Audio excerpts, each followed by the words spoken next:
खासदार उदयनराजे भोसले यांचा सातारा लोकसभा निवडणुकीच्या अनुषंगाने कराड उत्तर येथील जनसंवाद मेळाव्यात बोलत असताना खासदार उदयनराजे भोसले विचार सांगणाऱ्या महाविकास आघाडीतील नेत्यांचा खरपूस समाचार घेतला आहे।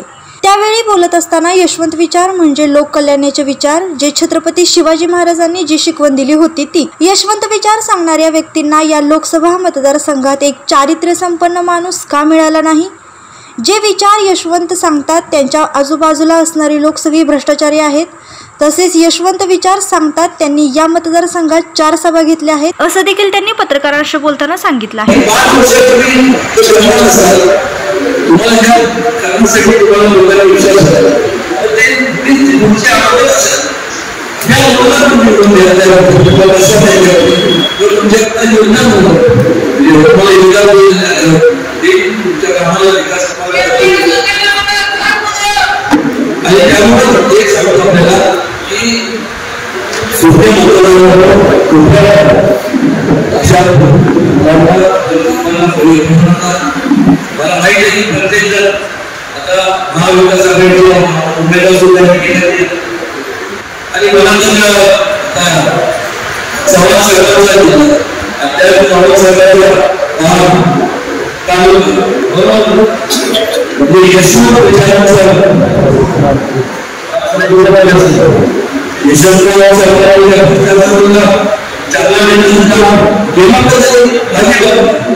आपल्या तालुक्यातील जिल्ह्यातील बातम्या सर्वप्रथम पाहण्यासाठी आजच सातारा न्यूजला YouTube चॅनलवर सबस्क्राइब करा, लाईक करा, शेअर करा आणि बेल आयकॉन प्रेस करायला विसरू नका।